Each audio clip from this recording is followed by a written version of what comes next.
చాలా సంతోషంగా ఉన్నట్టున్నారు అందరు.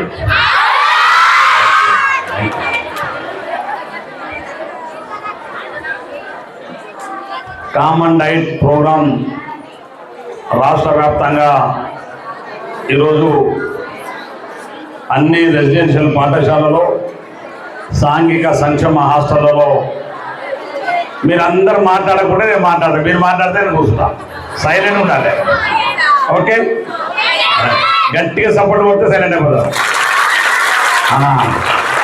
రైట్, సైలెంట్ అందరు. ఇవాళ ఈ యొక్క డైట్ని విడుదల చేసినటువంటి కార్యక్రమంలో భాగంగా గిరిజన గురుకుల పాఠశాలలో ఈరోజు ఈ కార్యక్రమాన్ని నిర్వహిస్తున్న సందర్భంలో ఈ కార్యక్రమానికి అధ్యక్షత వహించినటువంటి ప్రిన్సిపాల్ గారికి, ఈ కార్యక్రమానికి ప్రత్యేకంగా వాస్తవంగా ఇది ఆర్డీఓ గారి ప్రోగ్రాం.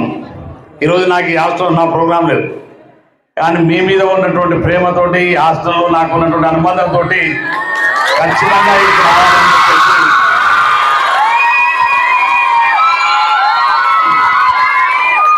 లేట్ అయినా నేను వస్తా ఆర్డీఓ గారు, కానీ మీ ప్రోగ్రాం అయితే మీరు కంప్లీట్ చేయమని చెప్పేసి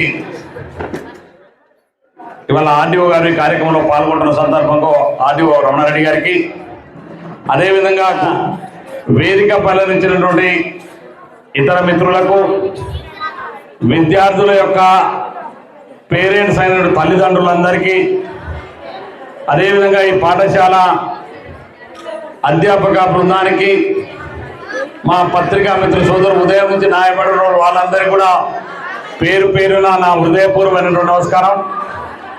అదేవిధంగా మీ అందరికీ నా మనస్ఫూర్తిగా నా ఆశీస్సులు, మీ అందరికీ శుభాకాంక్షలు తెలియజేసుకుంటున్నాను.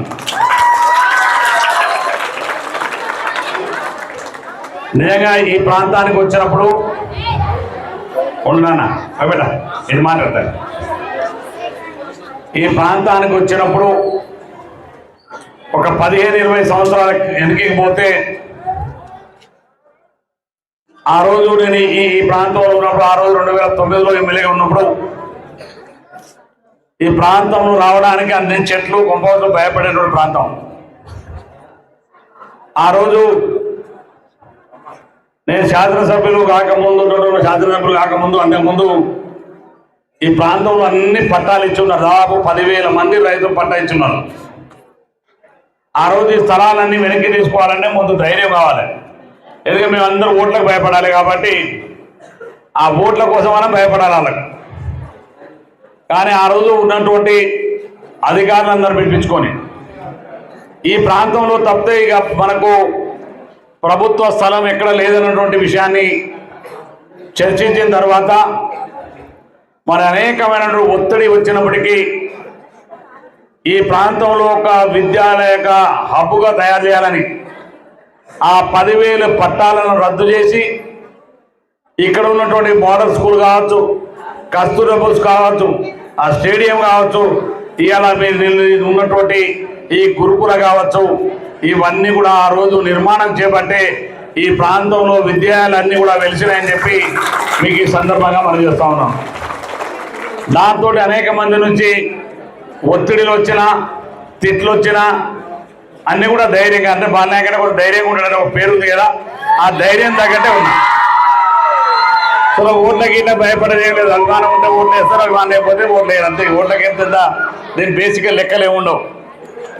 అయినా కూడా ఆనాడు ప్రభుత్వాలను ఒప్పించి ఇక్కడ ఉన్నటువంటి నిర్మాణాలను చేపట్టింది. ఇవాళ ఈ పాఠశాలలో మిమ్మల్ని అందరూ చూస్తున్నాక ఈ పాఠశాల గురించి బయట చెప్తుంటే, ఇంతకుముందు మేము వస్తున్నాం మా సందర్భంలో మా మిత్రులు కానీ లేకపోతే మా అందరు చెప్తా ఉంటే గర్వం అనిపిస్తుంది. చాలా గర్వంగా ఫీల్ అవుతున్నాను. ఈ పాఠశాల విద్యార్థుల యొక్క విద్యలో మీ ప్రతిభను బయట చెప్తా ఉన్నారు. ఈ పాఠశాల సీట్ల కొరకు నాకు కూడా ఎందుకు తెలిసింది అంటే, అడ్మిషన్ అప్పుడు ఈ పాఠశాలకు కావాల్సినంత ఒత్తిడి ఎక్కడ రాలే. సో ఈ పాఠశాలలో ఈ సీట్ల కింద ఒత్తిడి ఎందుకు ఉందంటే,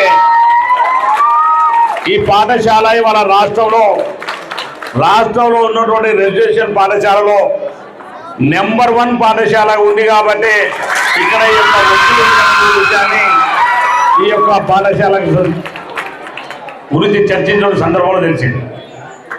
ఇక్కడ ఐఐటికి సంబంధించి కానీ ఇప్పటి నుంచే రాబోయే రోజు భవిష్యత్తును కూడా ఆలోచన చేసి ఇక ఇంత ఉన్నతమైనటువంటి ఆలోచన చేసి పిల్లల యొక్క భవిష్యత్తుని తీర్చిదిద్దాలన్నటువంటి ప్రభుత్వ నిర్ణయం కావచ్చు, ఇక్కడ ఉన్నటువంటి అధ్యాపకుల యొక్క ఆలోచనలు కావచ్చు, చాలా బ్రహ్మాండమైనటువంటి ఈ యొక్క స్కూల్ యొక్క నడిపే విధానంలో మనస్ఫూర్తిగా అధ్యాపక బృందానికి అభినందనలు తెలియజేస్తామని చెప్పి కూడా ఈ సందర్భంగా మనం చేస్తున్నాను.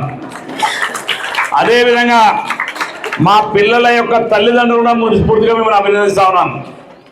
మీ పిల్లలు ఈ స్కూల్లో చదువుకోవడం వల్ల బాగా ఉన్నతమైన స్థాయిలో పోయడానికి అవకాశం ఉన్నది.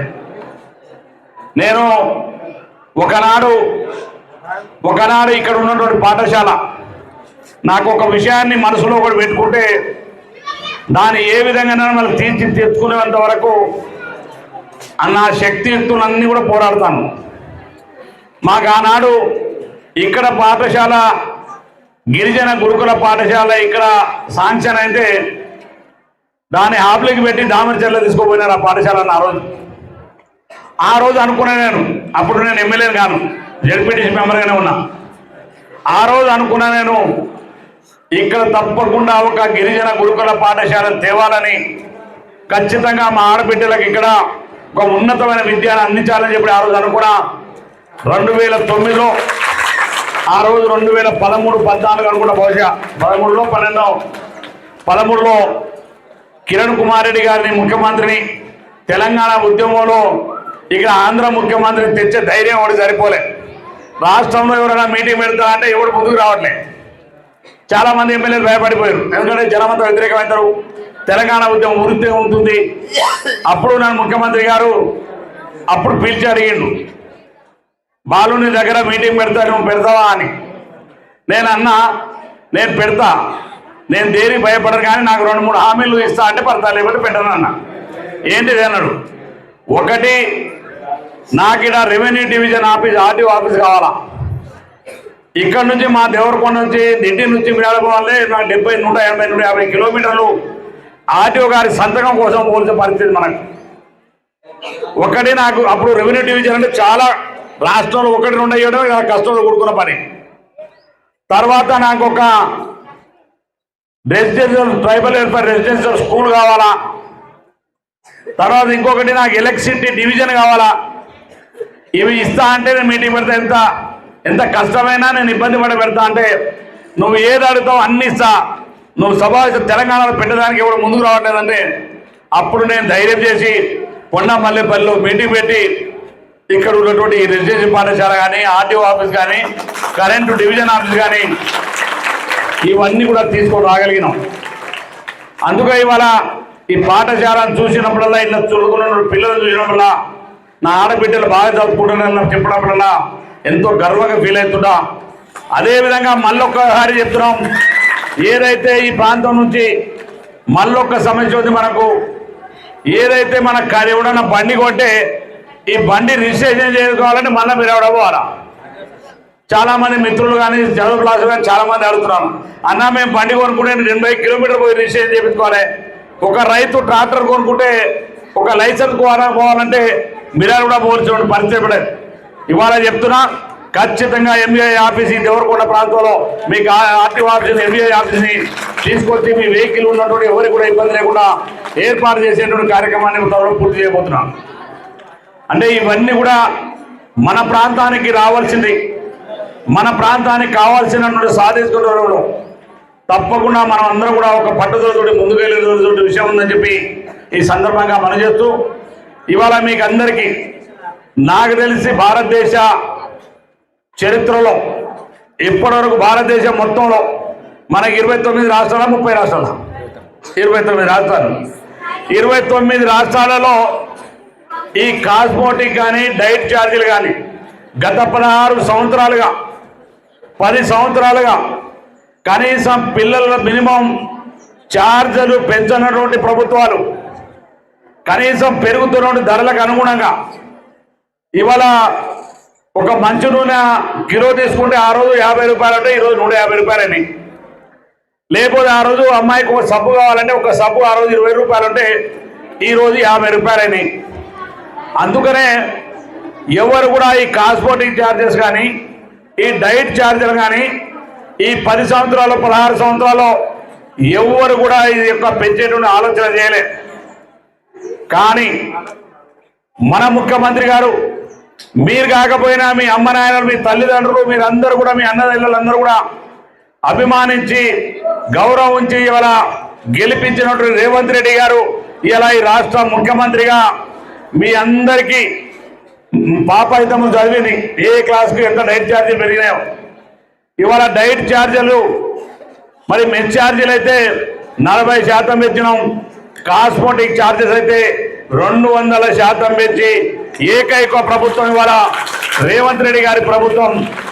ఇవాళ హాస్టల్లో చదువుకునేటువంటి ఇవాళ ఏ హాస్టల్లో చదువుకున్నా హాస్టల్లో చదువుకున్న పిల్లలందరూ కూడా హరిజనుల పిల్లలు, గిరిజన పిల్లలు, బడుగు బలైన పిల్లలు, మైనార్టీల పిల్లలు మాత్రమే ఇవాళ ప్రభుత్వ పాఠశాలలో రెసిడెన్స్ స్కూళ్ళలో ఇవాళ చదువుతున్న పరిస్థితి.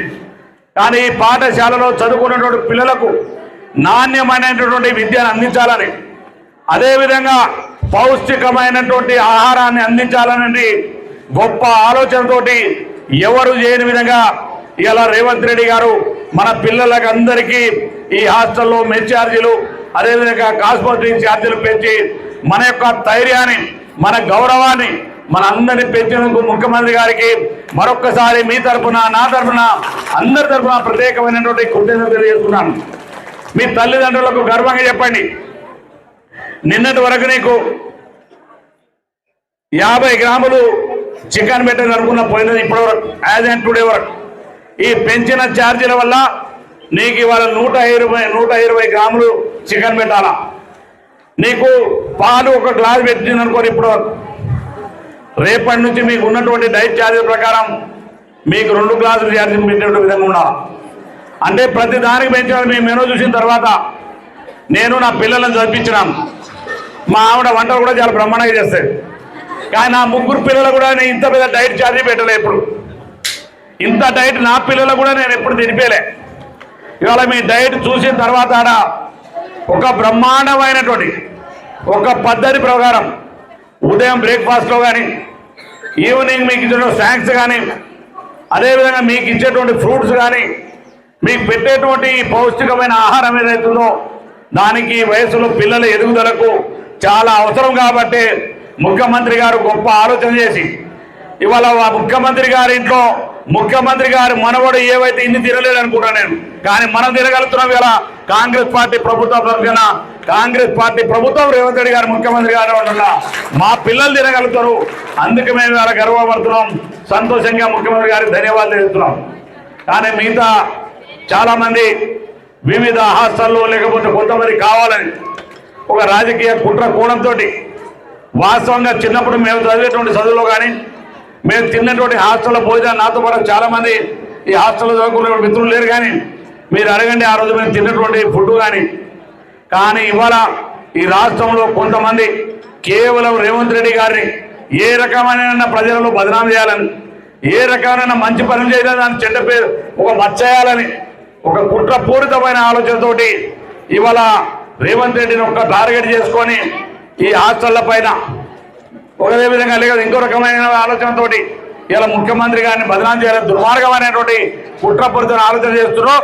ఇవాళ మేము చెప్తున్నాం, మేము జాతరలో పుట్టినందుకు మా పిల్లలకి ఇంత డైట్ ఛార్జ్ పెంచి అంత నాణ్యమైన విద్య అందించి ఇంత పౌష్టికమైన ఆహారం అందించేటువంటి మొట్టమొదటి ముఖ్యమంత్రి రాష్ట్రంలో రేవంత్ రెడ్డి గారు ఒక్కరే అని చెప్పి మరొక్కసారి సందర్భంగా మనం చేస్తున్నాను. అందుకనే మా జాతి కానీ మా బలహీన వర్గాలు కానీ మా దళిత బిడ్డలు కానీ ఇలా చదివేటువంటి హాస్టల్లో అంతా మా పిల్లలే. ఏ రెసిడెన్షియల్ స్కూల్లో చదివినా మా దళితులు గిరిజనులు మైనారిటీల పిల్లలే మేము చదువుతున్నాం. మా పిల్లలకి ఇవాళ మంచి ఆహారం అందిస్తే అదేవిధంగా మంచి చదువు అందిస్తే మీ కడుపు మండి మీ కళ్ళు మండి ఇలా ఈ ప్రభుత్వాన్ని బదనాం చేయాలని మీరు ఆలోచన చేస్తున్నారు. తప్పకుండా రాబోయే రోజుల్లో ఇవాళ వచ్చి మీరు ఏ హాస్టల్ అయినా మీ పిల్లల్ని అడగని వాళ్ళు చెప్తారు. మీకు నిజంగా నాది ఉంటే హాస్టల్లో వచ్చి మంచి భోజనం పెడుతున్నారు ఒక్కసారి పిల్లలను. కానీ ఎక్కడో కొంతమందిని వాళ్ళ అనుచర గణాన్ని వాళ్ళంతకుముందు నియమించిన కొంతమంది ఉద్యోగస్తుల ద్వారా కొంతమంది కుట్రలని కావాలని ఆహారాలు రకరకాల కోణాలు చూపించి ఇవాళ ఈ ప్రభుత్వాన్ని టార్గెట్ చేసి ముఖ్యమంత్రి గారిని టార్గెట్ చేస్తున్నటువంటి ఒకే వ్యక్తున్నాడు. నేను ఇవాళ అడుగుతున్నాను, ఆర్ఎస్ ప్రవీణ్ కుమార్, నువ్వు ఆనాడు నువ్వు ఈ విద్యాలయాల సెక్రటరీగా ఉన్నావు. ఏ ఒక్కనాడైనా నువ్వు కేసీఆర్ పోయి మా దళిత గిరిజన పిల్లలు మైనార్టీల పిల్లలు మరి హాస్టల్లో రెసిడెన్స్ స్కూల్లో చదువుతున్నారు, వాళ్ళకి మీరు ఇచ్చేటువంటి ఆహారం సరిపోవట్లేదని కానీ మీరు ఇచ్చేటువంటి కాస్మెటిక్ ఛార్జీలు సరిపోవట్లేదు కానీ ఒక్క రాజుని అడిగినామంటే నీకు ఆనాడు ఆ దమ్ము లేదు. కేవలం ఆనాడు నువ్వు నీ సోకులు తప్ప దేనికి అడగలేను. కానీ ఇవాళ నువ్వు కావాలని మీరేదైతే నీ అనుచరగణం కొంతమంది ఎక్కడో ఎక్కడో పెట్టి ఉన్నటువంటి వాళ్ళ ద్వారా ఈ ప్రభుత్వాన్ని బదనాం చేయాలని మా పిల్లలకు మంచి నాణ్యమైన భోజనం, పచ్చుకోమైనటువంటి భోజనం, మంచి నాణ్యమైన విద్య అందించినటువంటి రేవంత్ రెడ్డి గారిని టార్గెట్ చేస్తే నేను ప్రభుత్వాన్ని ఒకటే డిమాండ్ చేస్తా ఉన్నాను. ఇలా ఏదైతే ఈ కుట్ర జరుగుతూ ఉన్నదో ఈ కుట్ర ఎక్కువగా ఉన్న వ్యక్తులను వెలికి తీయాలా. తప్పకుండా ప్రభుత్వం వారిపైన కఠినమైన చర్య తీసుకోవాలా. ఈ యొక్క బలహీన వర్గాల పిల్లల మీద పగ పెంచుకొని వాళ్ళ మా హాస్టల్ని, మా స్కూళ్ళని, మా రెసిడెన్స్ స్కూళ్ళని, మా పిల్లలను మమ్మల్ని టార్గెట్ చేసి బదనాం చేయాలని చూస్తున్నటువంటి వాళ్ళ మీద తప్పకుండా చర్య తీసుకొని కఠినమైన చర్య తీసుకోవాలని ముఖ్యమంత్రి గారిని ప్రభుత్వాన్ని డిమాండ్ చేస్తున్నాం. ఈ పిల్లలు మా పిల్లలనే ఇలా ముఖ్యమంత్రి గారు సొంత బిడ్డలుగా ఆలోచన చేసి ఇవాళ ఆర్థికమైన ఇబ్బందులున్న రాష్ట్రంలో ఆర్థికమైన పరిస్థితి లేకున్నా మరి ఇవాళ పిల్లలకు పెంచినటువంటి డైట్ ఛార్జీ ఇవాళ ఇంత శాతం వేస్తే అది మీ కంటికి కనబడట్లేదు. కానీ అక్కడక్కడ కావాలని కొన్ని సంఘటనలు చేపించి ఈ ప్రభుత్వాన్ని బదనాం చేయాలనేటువంటి మీ ఆలోచన, నీ కుట్ర మానుకో ప్రవీణ్ కుమార్. లేకపోతే నీకు తగిన బుద్ధి చెప్తారు. నువ్వు ఉండాలని గొప్ప నాయకుడు, 3వ స్థానంలో ఉన్నావు. నువ్వు నిన్న పార్లమెంట్ పోటీ చేస్తే 3వ స్థానమా 4వ స్థానమో. ఇవాళ ఏ దళిత బిడ్డ ఏ గిరిజన బిడ్డ నియమలేరు.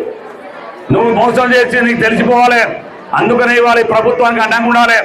డైట్ ఛార్జీలు పెంచినందుకు మరొక్కసారి ముఖ్యమంత్రి గారికి మీ అందరి సపోర్ట్ ద్వారా ధన్యవాదాలు తెలపాలని కోరుకుంటూ వారి యొక్క మీ యొక్క గ్రామాల్లో మీరు ఇంటికి వెళ్ళినప్పుడు మీ అమ్మ నాయనలు కూడా చెప్పండి మంచి భోజనం పెడుతురా లేదా.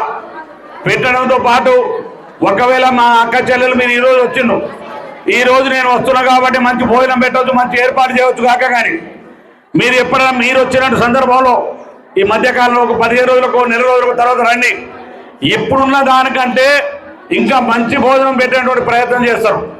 ఆ భోజనం కూడా తినని నేను, ఆర్టీఓ గారు, మిగతా అధికారులు, ప్రిన్సిపాల్ గారు కానీ మిగతా పాఠశాల అన్ని హాస్టల్లో, నాట్ ఓన్లీ ట్రైబల్ హాస్టల్స్, ఈ ప్రాంతంలో తిరిగేటువంటి సందర్భంలో ఇప్పటికే నేను మొన్న వచ్చి కస్తూరివాల భోజనం చేసిపోయినా, మొన్న చింతపల్లి కస్తూరివాల భోజనం చేసినా, మొన్న పిఏపల్లిలో పోయి భోజనం చేసిన.